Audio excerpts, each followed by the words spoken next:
Então, boa noite. Iniciando então a gravação desse nosso encontro de hoje, dia 21 de junho de 2021. É o nosso segundo encontro do curso de Antropologia 3. E eu vou apresentar um pouco o programa para vocês, daí também vou comentar um pouco essa primeira atividade que vocês fizeram, e daí a gente vai entrar no texto, né? Vou explicar um pouquinho do texto, do autor, e a gente também vai vendo possíveis dúvidas. Enquanto eu estou apresentando o programa, eu propus uma dinâmica para vocês e eu queria muito que vocês fizessem, tá? Uma dinâmica que eu pensei a partir das respostas que vocês deram ali no na nossa atividade do Moodle, tá? Então, tá aqui a proposta da dinâmica, eu vou colocar de novo para vocês verem.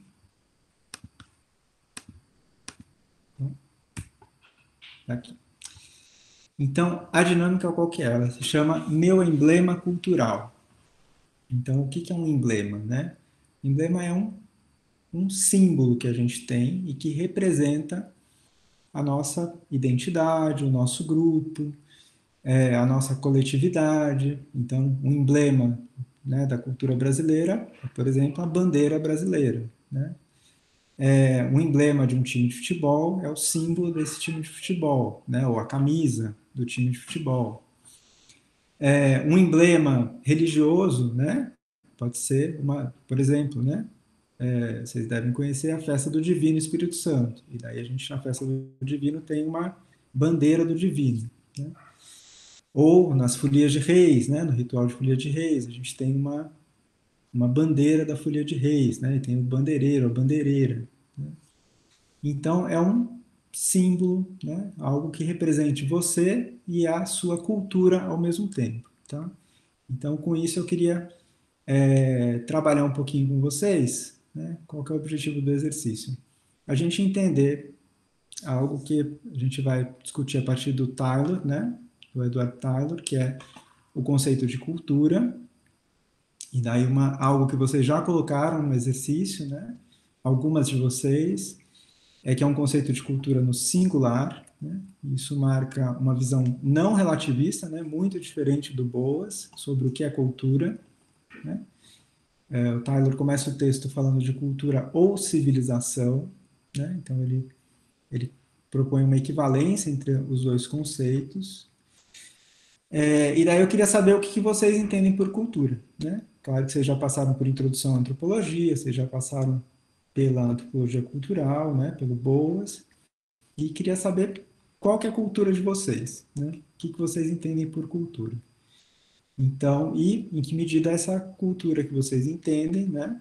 A cultura a qual vocês pertencem, é diferente desse conceito de cultura do Edward Tyler, tá?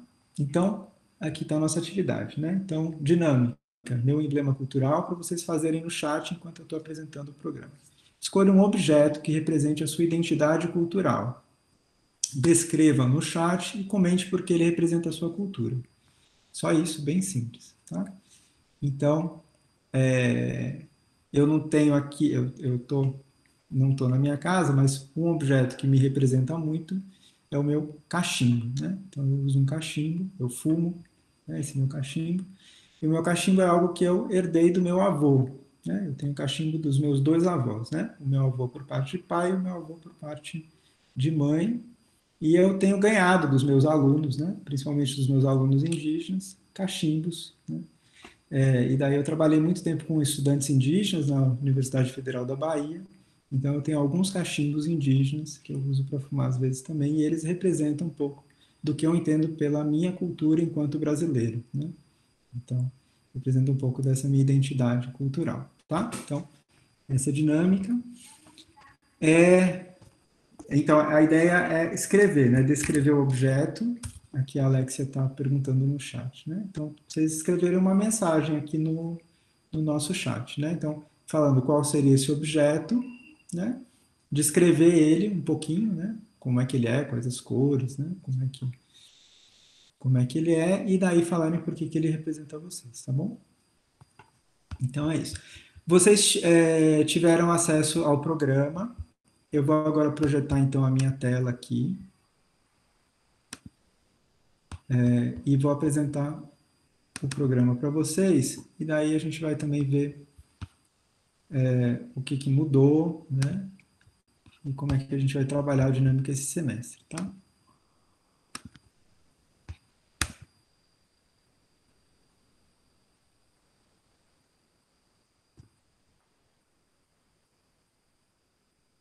Então, tá aqui. Acredito que vocês estejam vendo o programa, né? Então, os objetivos permanecem os mesmos, assim como as unidades, né?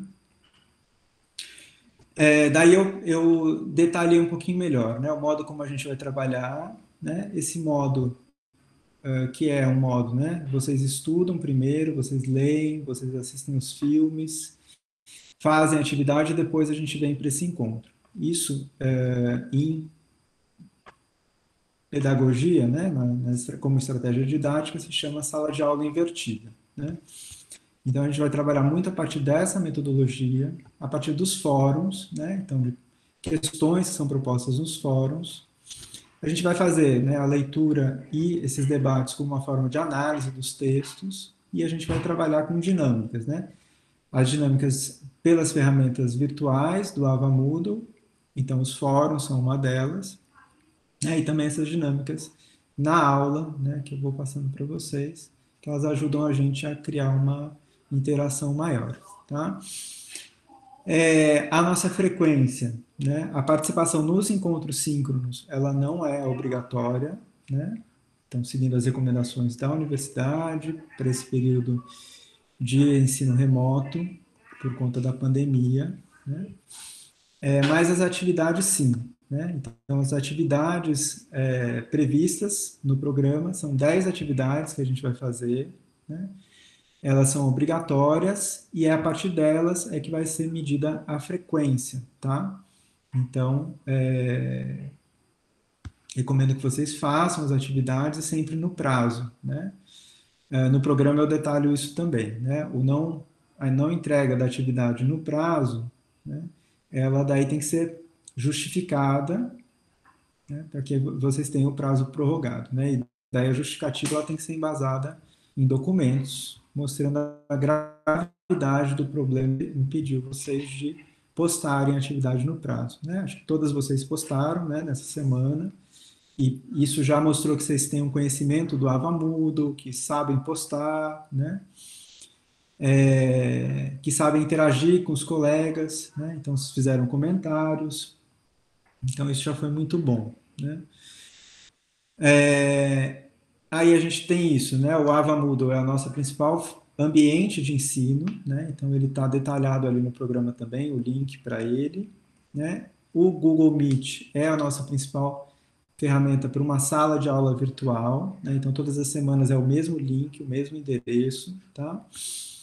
A nossa avaliação, então, ela vai se basear nesses fóruns, né? Nessas 10 atividades.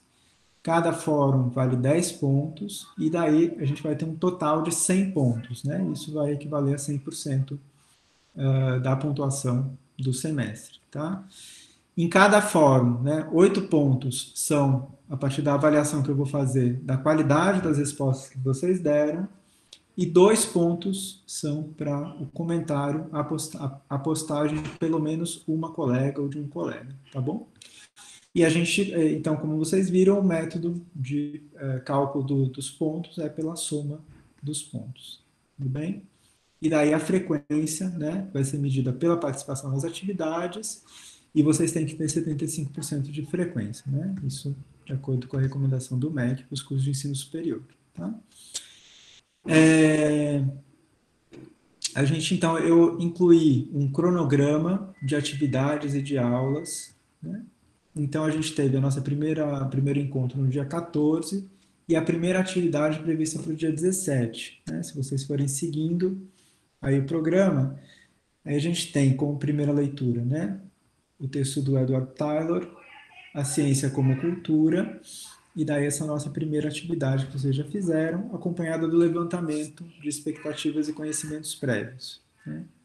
Que foi muito bom ler as respostas de vocês, porque deu para perceber os interesses que vocês têm, né? Então, um interesse muito marcante na cultura brasileira, né, na diversidade étnica brasileira, né? Então, isso me fez pensar também uma parte do curso para a gente se dedicar um pouco a isso, tá? E daí a gente vai hoje conversar um pouquinho sobre também os interesses de vocês.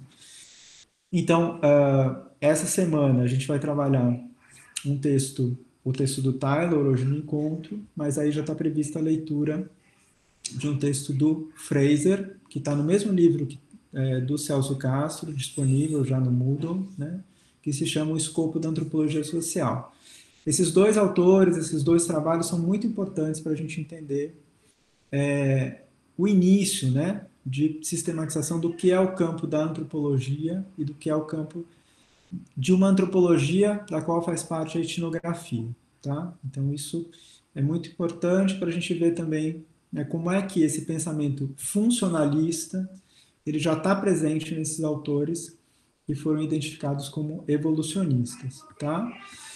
E daí depois a gente vai ler no dia 28, na outra semana, né, no nosso terceiro encontro, a gente vai trabalhar com Fraser e já vamos introduzir, né, o trabalho do Adam Cooper, que é um antropólogo sul-africano, né, e que se dedica há muito tempo já a estudar o pensamento antropológico, né? E ele daí vai fazer um texto muito importante que se chama O Mito da Sociedade Primitiva, e daí ele vai entender, né, como é que vão se formar, né, qual que vai ser a repercussão desse pensamento evolucionista que diferencia, né, as sociedades em sociedades mais evoluídas e menos evoluídas. Tá? Na sequência, a gente vai estudar o trabalho de um grande filósofo, né, e historiador, que é o Achille Mbembe. Né? Ele é um filósofo do Camarões, né? E ele vai escrever um texto que se chama Necropolítica. Tá? A gente vai estudar esse texto dele em dois encontros, né, no nosso encontro 4 e no nosso encontro 5, para entender um pouco do impacto, né, dessas ideias evolucionistas, né, no processo de colonização e nas guerras, né, de colonização, né, no genocídio das populações africanas, né, conduzido aí pelos colonizadores europeus. Então, a gente vai estudar a partir desse texto do Achille Mbembe, que é um texto que ele vai dedicar a entender, né, o impacto dessas ideias evolucionistas, né, no processo histórico de colonização e na violência colonial que sofreram as populações na África. Né? Ele é um pensador africano, né, um grande intelectual, e daí ele vai trabalhar a partir desse conceito da necropolítica, né, que é um conceito que dialoga com os conceitos de genocídio, por exemplo, né, e é a partir desse conceito que a gente vai também dar continuidade aos nossos estudos, percebendo, né, a articulação entre as ideias, né, então o desenvolvimento dessas ideias de evolucionismo, né, de diferenciação das sociedades a partir de etapas, né, e o empreendimento de colonização que elas estavam dando, ao qual elas estavam dando subsídio, tá? Então a gente vai estudar de um modo crítico, né, todo esse empreendimento etnográfico e também estrutural funcionalista.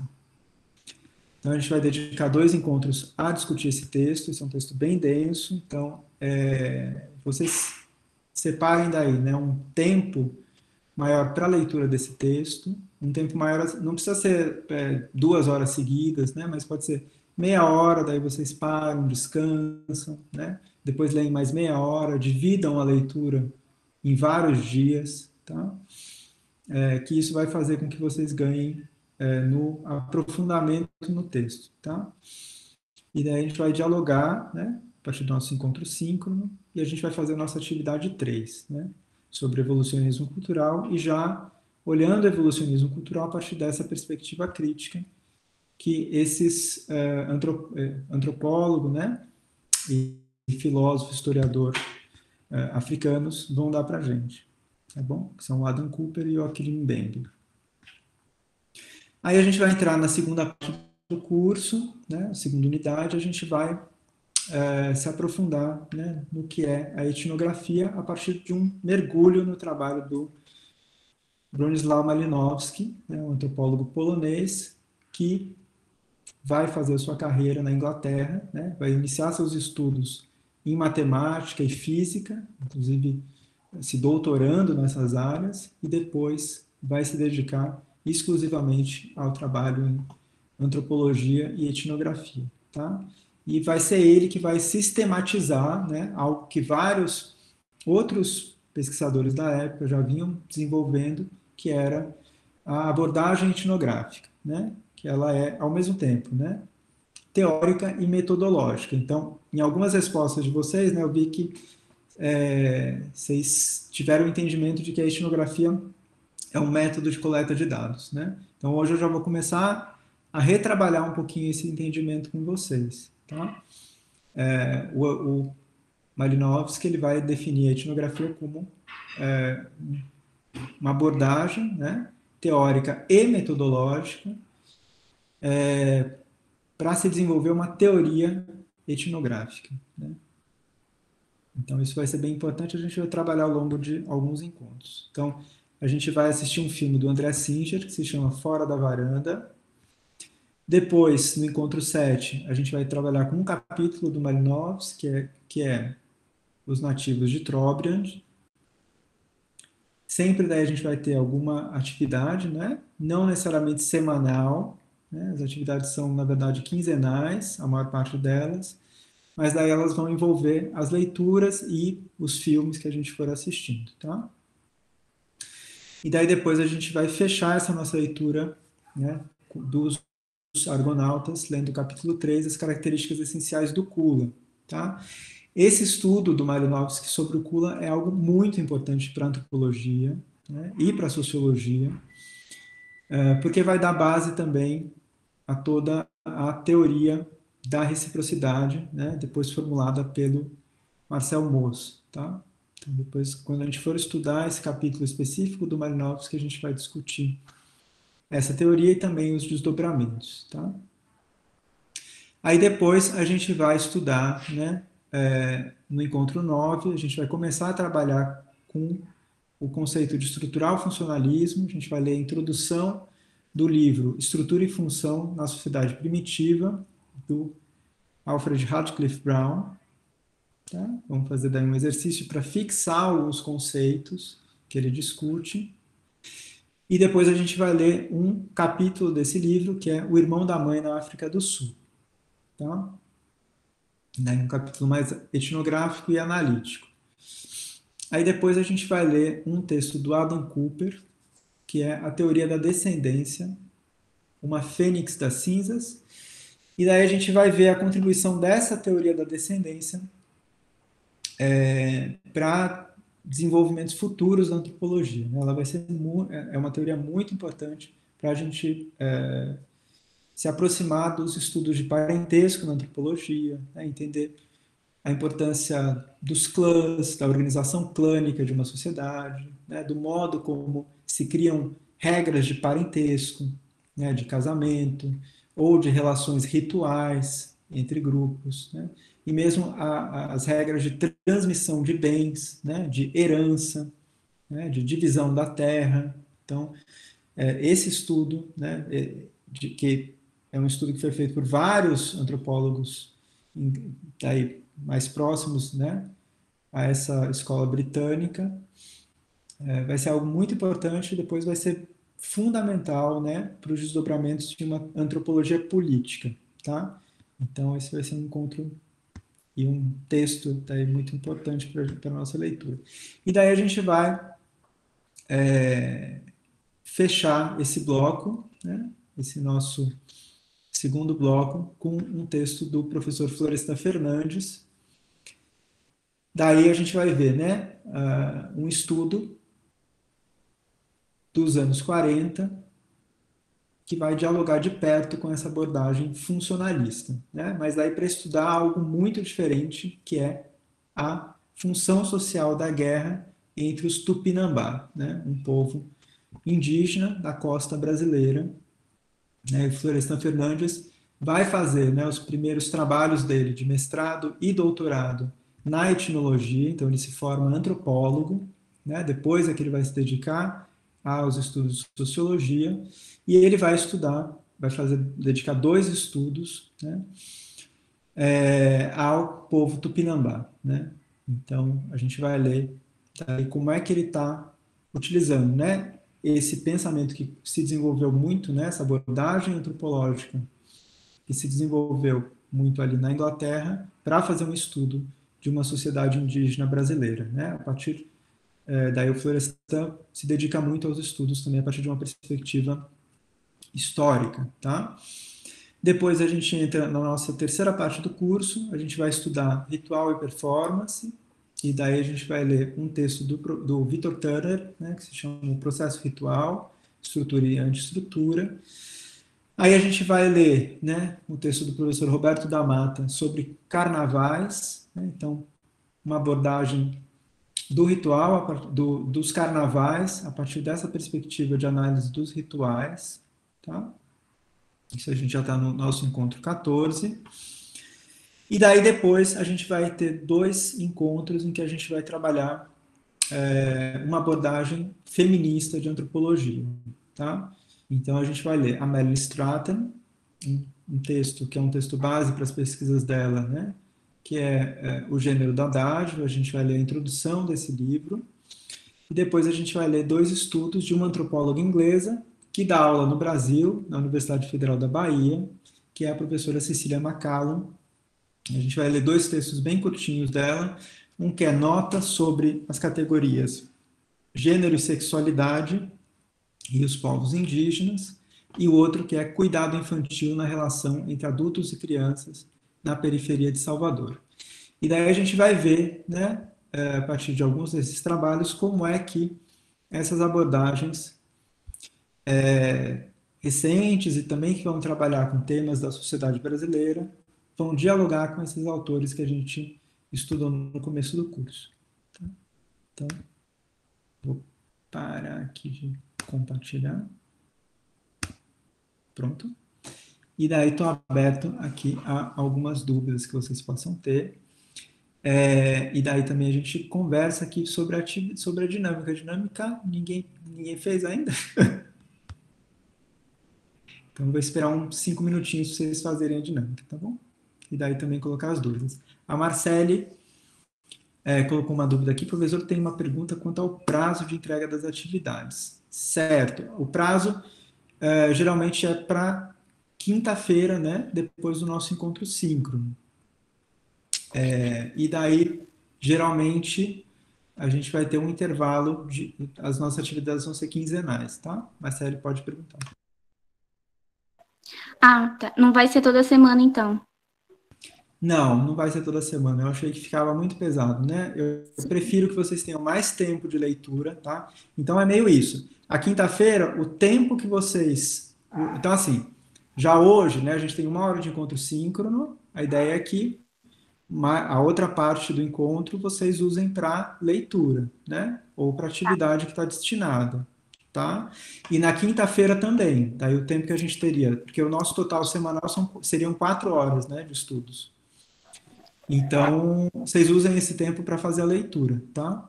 Tudo Tá, bem? mas sempre vão ser apenas 3 dias para a gente entregar o fórum? Então, vejam, eu vou liberar, né, na semana anterior já. Então, por exemplo, dessa semana vai ser para vocês, a atividade vai ser só para não na quinta dessa semana para dar outra.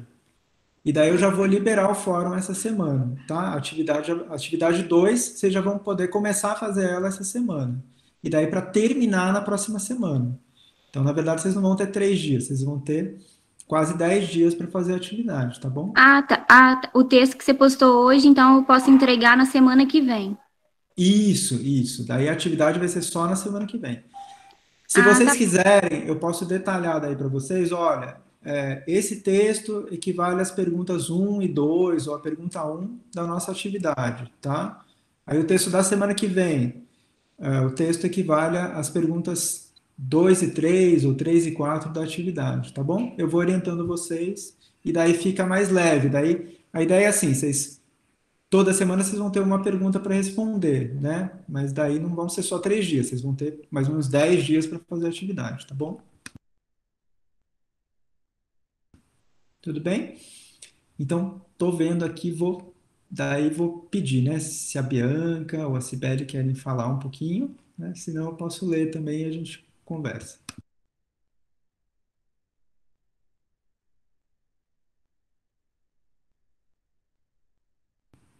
Bianca, Cibele, vocês querem falar? Posso ler a postagem e discutir um pouquinho com vocês?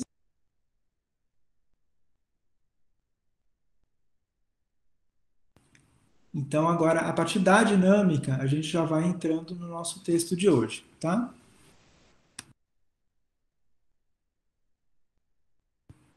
Então, vou ler. Então, a Bianca, né, colocou aqui uma pulseira.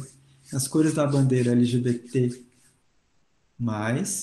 é uma pulseira que representa um grupo cultural do qual faço parte. Representa toda uma comunidade que se encontra fora padrão heterossexual, cis, gênero e binário, que está muito presente na sociedade atual, comunidade essa que está fortemente presente na minha cultura. Então, vamos lá, né?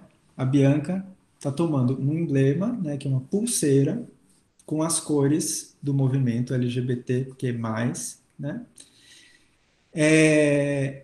Com a qual ela se identifica, né? E ela percebe, né, nesse objeto algo que representa essa cultura, né? Essa cultura, ela, então, daí é a cultura de um grupo social, né? Então, a gente pode perceber isso, né? Então, é a cultura de um grupo social. Ela não necessariamente está presente só no Brasil, né? Então, ela pode ser identificada também em outros países do mundo, outras pessoas podem se identificar com esse mesmo emblema, com essa mesma cultura, né? Com essa cultura desse grupo social, né? E que representa, né, isso que ela colocou para a gente, né, algo que difere de um padrão heterossexual, cisgênero e binário. Né? Então, vejam que ela escolheu, né, de a participação dela num grupo social específico, um grupo identitário que é transnacional, né? Ele está presente em vários países, ao mesmo tempo que ela também colocou um elemento de quando ela coloca, né, na sociedade atual, né? Na sociedade atual ela está puxando para o presente, né? Então talvez isso fosse diferente no passado, né? Então talvez isso seja uma marca também cultural de uma certa geração. E daí a gente percebe que tem, e daí no texto do Taylor isso é muito presente, né? A relação entre história e cultura, né? Então, para a gente entender a cultura, a gente sempre pensa historicamente, né? Isso vocês viram no Boas também, né? A diferença é que no lugar da gente pensar uma história, uma cultura, né? Com Boas a gente vai pluralizar, né? Então a gente vai pensar muitas histórias, né? Muitas linhas históricas, muitas culturas diferentes, né? E a diversidade de grupos étnicos, de povos, né? De artes, né? De formas de expressão, tá? Então vejam a riqueza aqui da resposta da Bianca. Daí aqui, vou ler aqui o da Cibele. Aqui a Bianca falou de vergonha, que eu podia ler, então tá bom, Bianca, já li.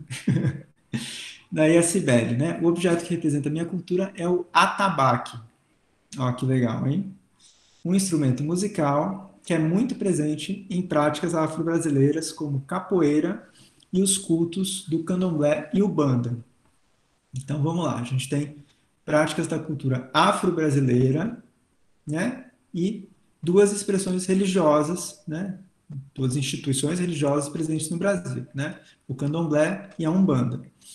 E representa a minha cultura, porque essas práticas sempre fizeram parte da minha vida e o atabaque, como um elemento central delas, é muito representativo. Realmente, né, o atabaque, ele é um instrumento, né? Mas, ao mesmo tempo que ele é um instrumento, ele é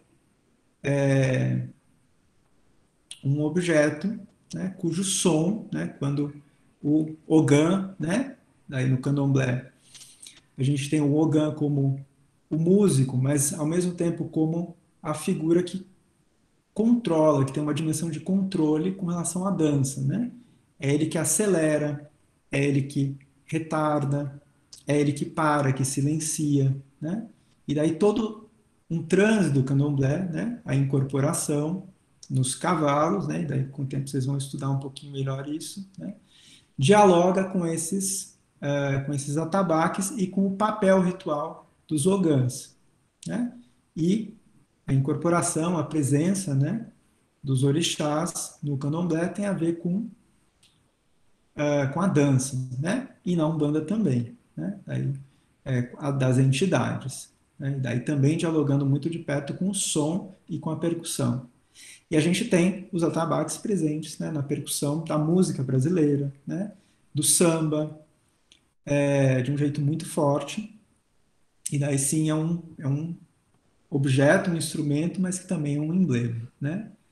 Aí aqui só ler mais algumas. Então, a Júlia, no emblema cultural, é um delineador, uma maquiagem preta, líquida, feita para ser passada na pálpebra do olho. Desde meus 8 anos, eu utilizo como uma forma de representar minha fascinação pela cultura alternativa. Então, novamente aqui, né, a palavra cultura sendo usada como representativa de um grupo e um grupo alternativo a uma outra cultura, né? Isso também já recebeu o nome de contracultura, né? Então, cultura alternativa, depois vocês vão ver, principalmente nos anos 80, né? Várias expressões musicais, mas também estudos, né? Pesquisas sobre que tomaram para si esse conceito de contracultura, né? Uma cultura de contestação e daí um elemento que é um elemento que permite também, né, a maquiagem, né?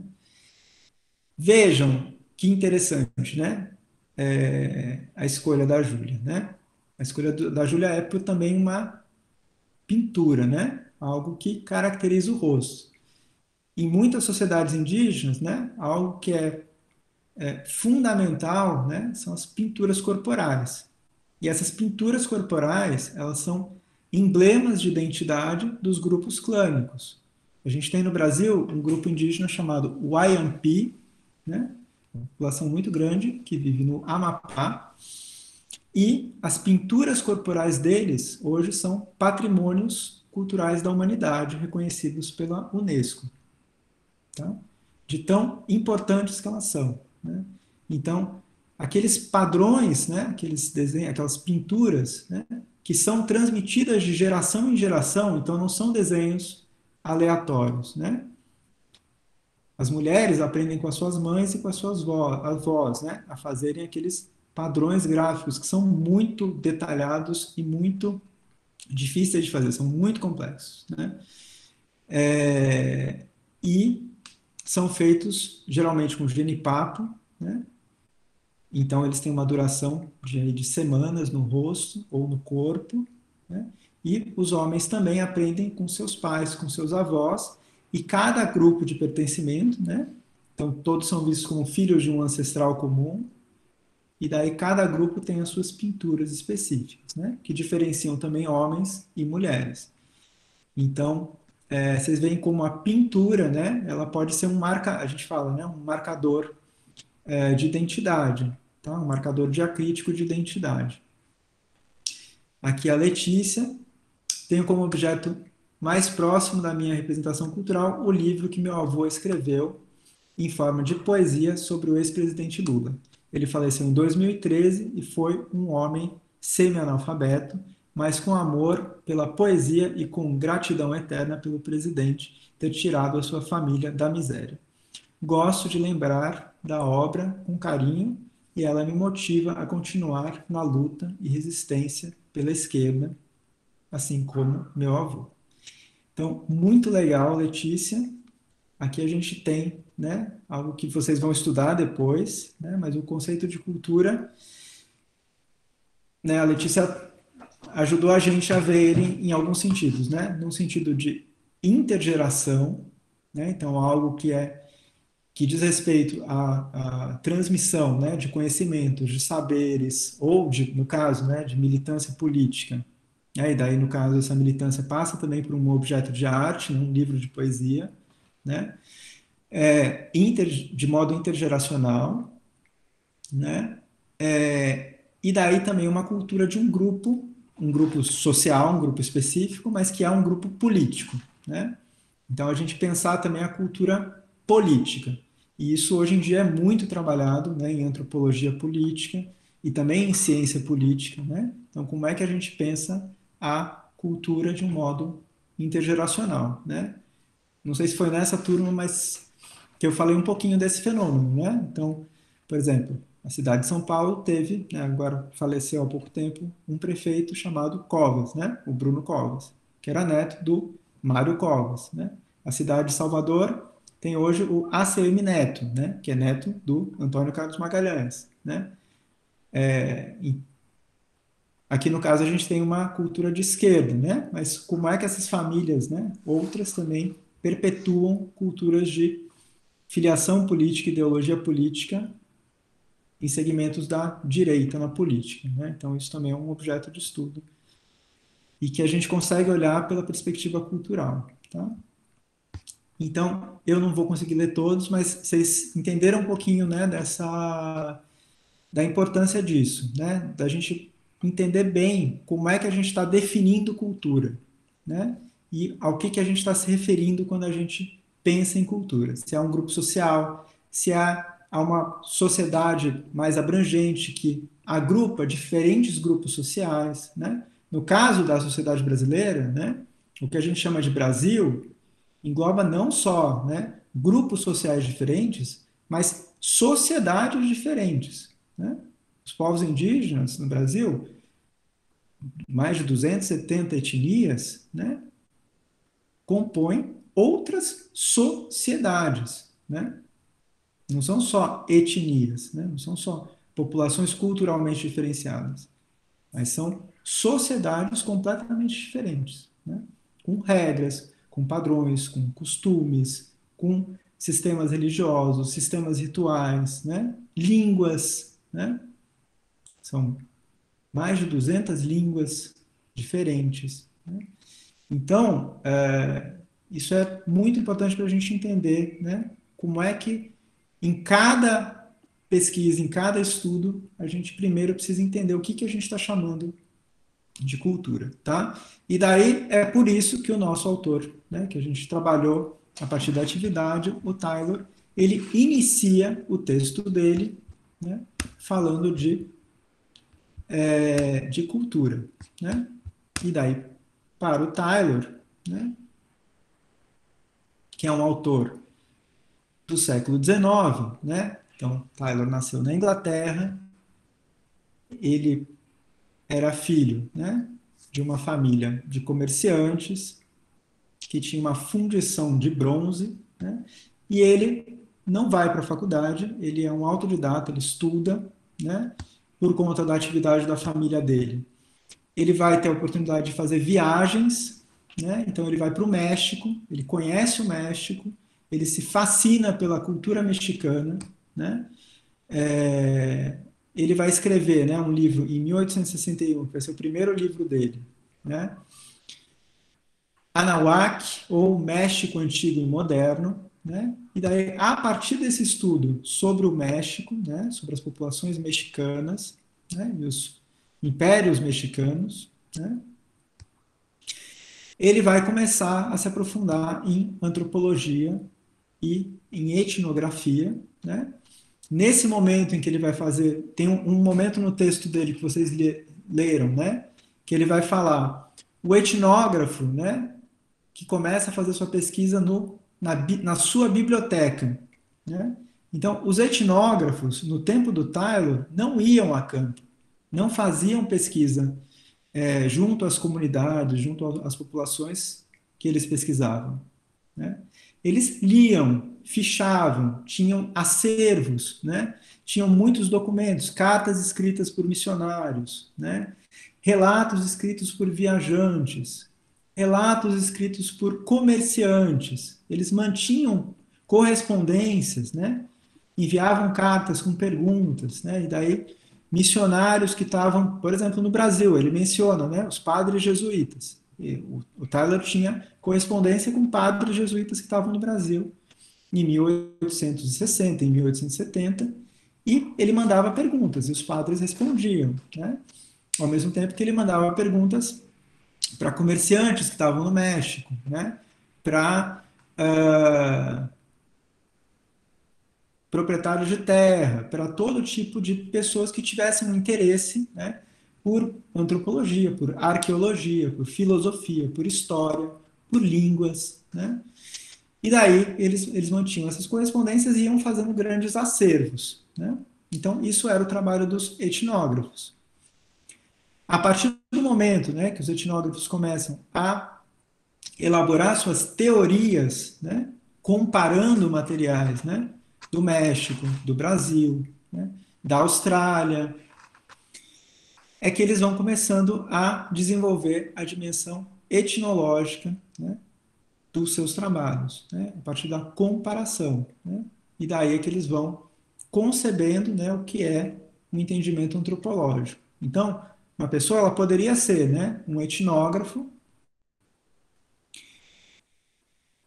ao mesmo tempo que ela vai desenvolver teorias antropológicas.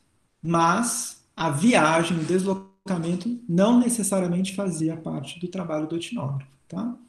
A gente tem alguns etnógrafos nessa época, né, que viajam, assim como a gente tem filósofos, né, como o von Humboldt, né,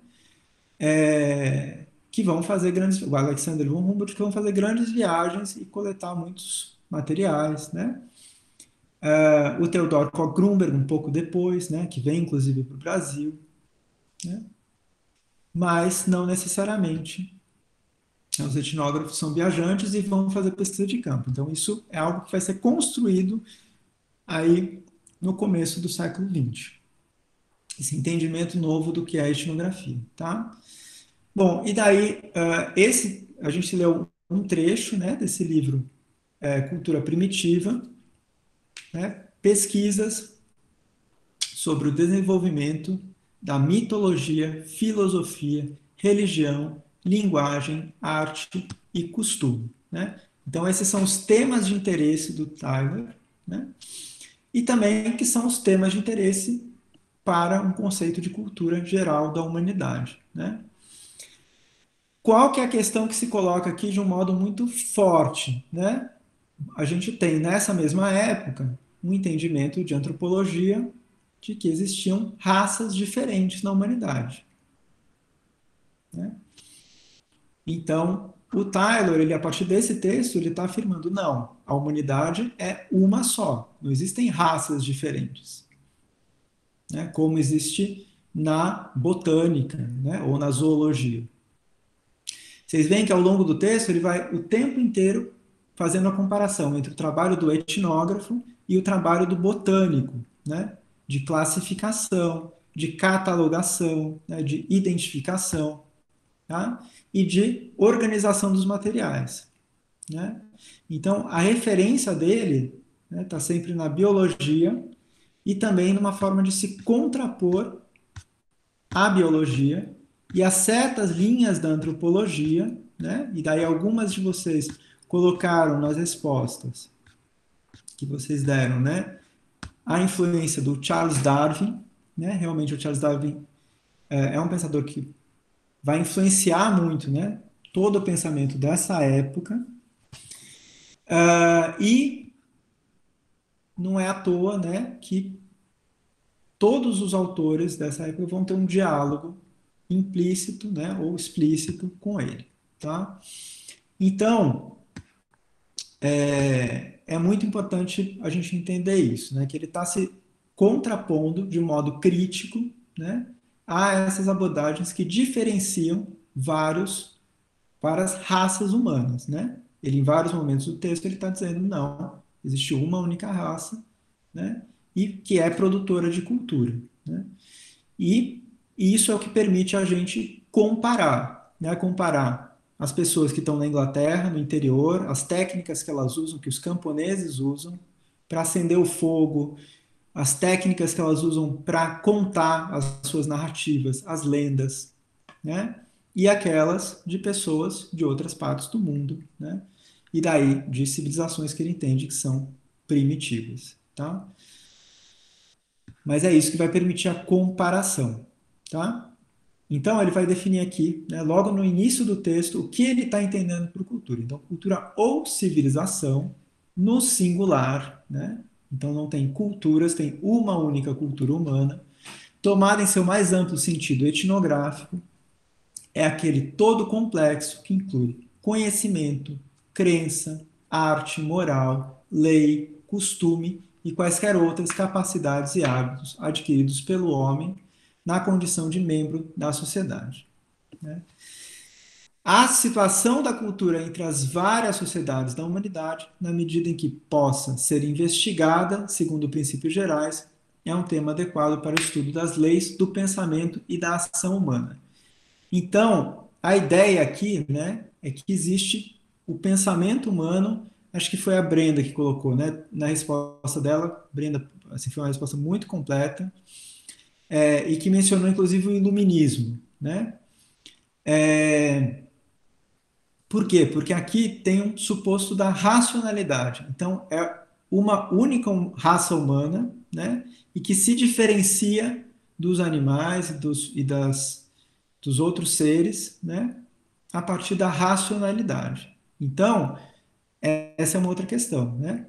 Ele está supondo que todas as populações humanas, né, que todas as culturas, existe esse primado de uma racionalidade, tá?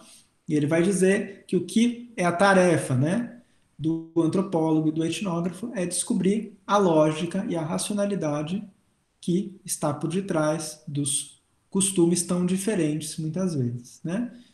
E perceber também as semelhanças, né? E que essas semelhanças podem indicar momentos diferentes no desenvolvimento humano, né? Então esse é um pouco o raciocínio, tá? Mas a ideia aqui é estudar leis, né? Leis de pensamento e de ação humanas, né? Então o fazer, tá? Então existe uma unidade da natureza humana, isso é muito importante, tá? E é isso que vai dar origem a leis que podem ser entendidas e interpretadas. Tá? Isso vai diferenciar os seres humanos dos animais e dos outros seres com quem a gente coabita o universo. Tá? Ele vai fazer aí, né, uma reflexão também sobre o livre-arbítrio e a consciência que cada sociedade tem das suas próprias leis, né, das suas próprias regras, e isso deve ser pensado, né, por um antropólogo e por um etnógrafo, tá? Ele vai citar aqui, né, um, ele vai trazer aqui na página 33, né, uma citação muito interessante, né, da sabedoria de um chefe banto, né, quando estava dialogando com um missionário africano. E esse chefe banto vai dizer: um evento é sempre filho de outro, e não devemos nunca esquecer o parentesco. Então, vejam que interessante, né? Ele está trazendo referência de vários filósofos e pensadores, né? A gente vê o Spencer, o Augusto Comte, né? Mas a gente vê também um chefe banto, né? E que está trazendo uma fala que é fundamental para a teoria que ele está desenvolvendo, né? E a teoria que o Taylor está desenvolvendo é a de que os eventos históricos, né, das diferentes sociedades, as técnicas de produção de instrumentos, como arco e flecha, né, ou como a produção do fogo, né, elas têm por detrás uma lógica, né, e uma racionalidade, e elas também têm princípios de difusão, né, então elas vão se difundindo de um lugar para o outro, né, e a partir da comparação é que os etnógrafos e os antropólogos vão poder perceber as regras e as leis, né, que definem essa racionalidade humana, tá?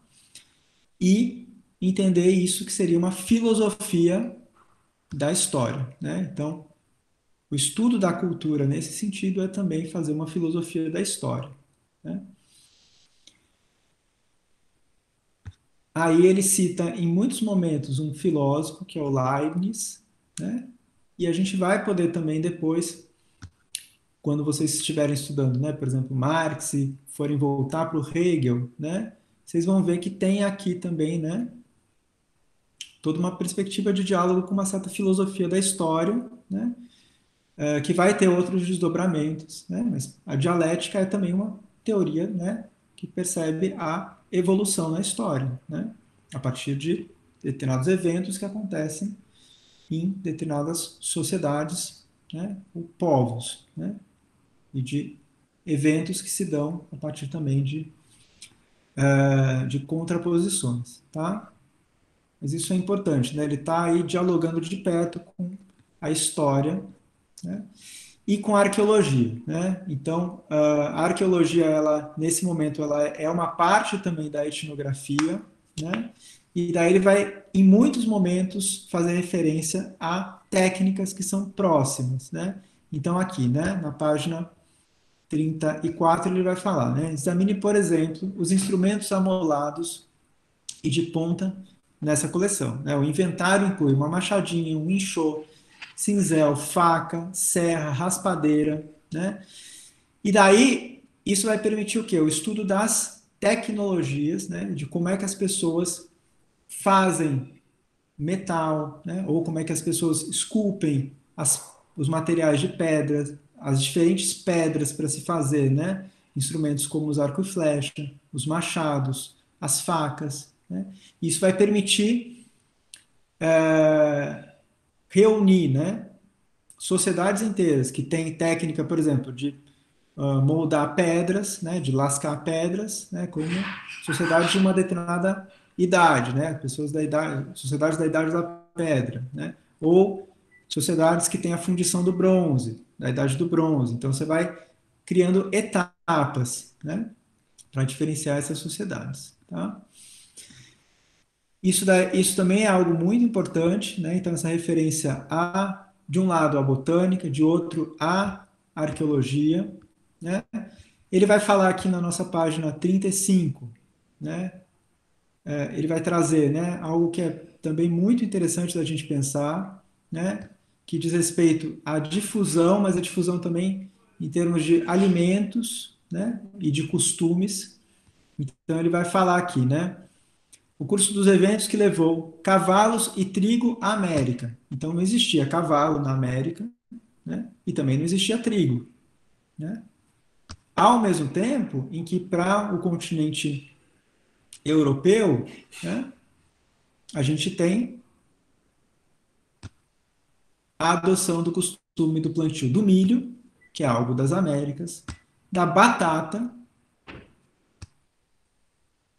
dos perus, né? E do hábito de fumar tabaco e das redes, né? Que daí, no caso, ele cita como sendo incorporadas às técnicas de dormir dos marinheiros, ali no século XIX. Né? Então, vocês veem como essas trocas se dão, né? E como as sociedades têm que ser pensadas também em termos de comunicações e de relações de difusão de costumes, de plantas, de alimentos, né? Então, isso vai ser algo fundamental, tá? Então, ele vai falar da importância também, né, de se avaliar criticamente os relatos dos viajantes, os relatos dos missionários, né? Sempre a partir da comparação, né? Então, um missionário que vai fazer um relato, né? Um missionário jesuíta, ele cita esse exemplo, né? Um relato sobre práticas de cura, né? Sobre benzimentos no Brasil, né? Que é uma prática muito comum entre os povos indígenas. E daí, como é que vai ser o controle do etnógrafo? Ele vai comparar, né, com práticas de cura e benzimentos de outras partes do mundo, né? Por exemplo, dos povos da Austrália, né? E daí como é que foi relatado, quais foram os critérios usados, né, pelos viajantes, pelos missionários de lá, desse outro continente, e a partir desse contraste é que ele vai ver o que é verdadeiro, né, nesse relato. Então, é assim que ele coloca, né, uma dimensão metodológica de controle, né, com relação à veracidade desses dados. Né? E daí isso é muito interessante, né? Então, o trabalho do etnógrafo, tanto do etnógrafo quanto do etnólogo, vai ser sempre o trabalho da comparação, né, de técnicas, de fenômenos, de costumes, de crenças, né? E a busca pela comprovação a partir dessa comparação, tá?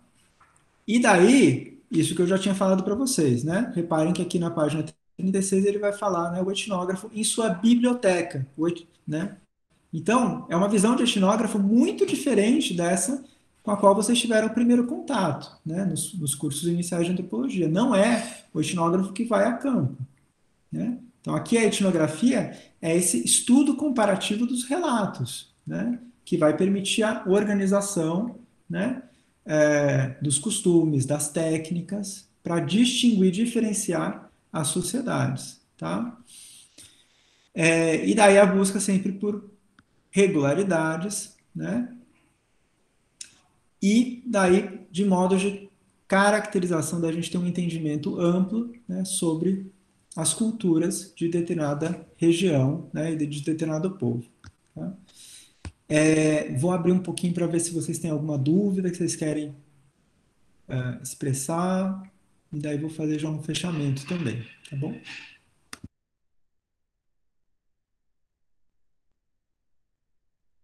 Se vocês quiserem colocar as dúvidas no chat.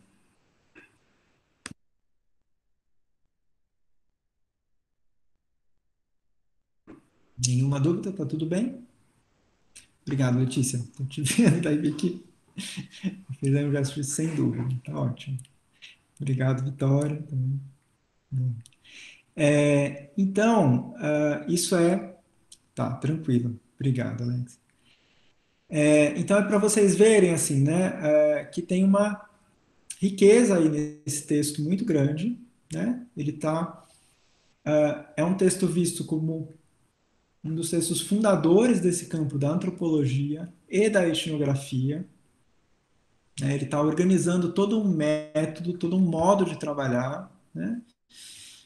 O Taylor, como vocês viram, como eu falei para vocês, né? Ele é um autodidata, né? É só depois dos 40 anos é que ele vai, já perto dos 50, é que ele vai se tornar professor na universidade, né? As universidades não tinham esse cargo de antropologia, de antropólogo, né? E ele vai organizar, então, um modo de se estudar, né? As tradições, as crenças, né? Os usos das diferentes sociedades. Né?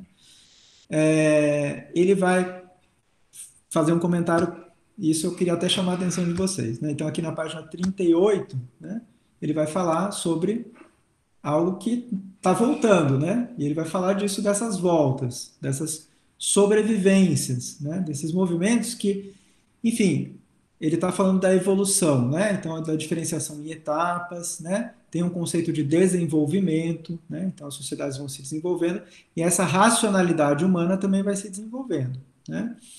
Mas, ao mesmo tempo, ele fala da teoria e das crenças na Terra plana, no terraplanismo. E, hoje em dia, a gente vê esse entendimento, né, de que a Terra é plana sendo retomado, não é, gente? Né? Então, aqui tem um lugar que o Taylor ele fala uma coisa que para a gente faz muito sentido, né? Ele fala, bom, não é que as coisas ficam só ali no passado e vão sendo superadas, não, né? Sempre tem sobrevivências e daí ele menciona, né, as técnicas de cultura de uma senhora, de costura de uma senhora que ele conheceu, né, que continua a tecer com uma técnica que é muito antiga na Inglaterra e ele observou isso de perto. Mas ele vai falar lá dos terraplanistas, que já ali no século XIX ele considera como uma sobrevivência. E agora, no século XXI, né, que a gente vê o terraplanismo ressurgir com toda a força. Né? Então, vejam como é interessante isso. E a gente vê também pessoas se diferenciando, né, em termos de uma certa contracultura, né, a partir dessa concepção, né, de que a Terra não é redonda, de que a Terra é plana. Eu queria chamar a atenção para vocês, né, nesse finalzinho da página 38, né, e daí ele vai dizer também para a gente, né, da importância das artes, né, de contar, né, então, do contar histórias, de como isso pode e deve ser visto como, né, uma tecnologia, assim como uma arte, uma forma de arte, né? Então, as narrativas de mitos, de lendas, de fábulas, né, podem ser comparadas porque elas são técnicas, são formas, né, de se fazer muito complexas, né, e que são encontradas em populações de diferentes lugares do mundo, né, populações indígenas, populações tribais, nas populações camponesas ali da Inglaterra. Isso permite a comparação, né? E nisso, né, ele também já está apontando aí para algo que, vejam, não é algo tão simples quando a gente olha, por exemplo, para a literatura, para o campo da literatura, né, para as faculdades de letras, né? Sim, são raros os cursos de letras que consideram a literatura oral como uma literatura, né? A literatura ela é escrita, né? Ela é escrita a partir de livros de poesia, de romance, né? O que é literatura é só aquilo que é produzido por determinados grandes escritores, né? Aqui ele está dizendo para a gente no final do século XIX que existem outras literaturas, outras formas de se trabalhar essa arte. Depois isso vai ser chamado de arte verbal, né? São essas artes do contar, né? Que ele vai falar. E ele vai dizer que isso é muito importante a gente ouvir essas narrativas míticas, ler os relatos dos viajantes e comparar, né? Assim como também a gente deve fazer para os rituais, né? E no final do texto ele vai falar para a gente da comparação entre as religiões, né? E daí vejam que ele vai fazer um exercício de distanciamento, né? Ele vai dizer para a gente que as religiões, por exemplo, monoteístas, né? Ou o catolicismo, o cristianismo, né? É, ela elas podem ser comparadas, né? Às religiões animistas, né? Às religiões dos povos indígenas, às religiões ao budismo, né? Às religiões dos povos africanos, né? Então vejam aí também que ele está dizendo que na própria sociedade dele, né, existe aí um elemento que é muito fundamental, que é a religião, né, e que é passível de comparação, que expressa uma racionalidade equivalente entre diferentes populações, né? Então é lá que você está fazendo aqui um comentário, né? Essa visão de achar que a literatura é só escrita é bem eurocêntrica também, né? Exatamente, ela é eurocêntrica, ao mesmo tempo que ela é também muito de determinadas elites culturais, né? Então vamos continuar com isso ao longo do curso. A gente vai ver o Fraser. O Fraser trabalha bastante essa questão também das narrativas míticas, né? Eu vou trazer um pouquinho do que é, né, esse entendimento para vocês e daí vamos na aula que vem a gente continua com esse comentário da Alexia, tá bom? Então, por hoje é isso. Não sei se vocês têm mais algum comentário, alguma dúvida. Tudo bem? Então, daí, para a semana que vem, é a leitura desse texto do Fraser, tá? E daí é na semana que vem que a gente vai fazer a próxima atividade. Eu já vou, essa semana mesmo, já liberar a atividade 2 para vocês irem começando e já vou dizer, olha, tais e tais questões são, né, a partir do texto do Tyler, a gente vai retomar um pouquinho, né, para aprofundar essa leitura e as outras sobre o texto do Fraser, tá bom? Então é isso. Muito obrigado. Boa noite e até semana Boa que vem. noite, professor. Boa noite. Boa noite, professor. Boa noite. Boa noite, Boa noite, gente. Boa noite, professor. Boa noite, gente, professor.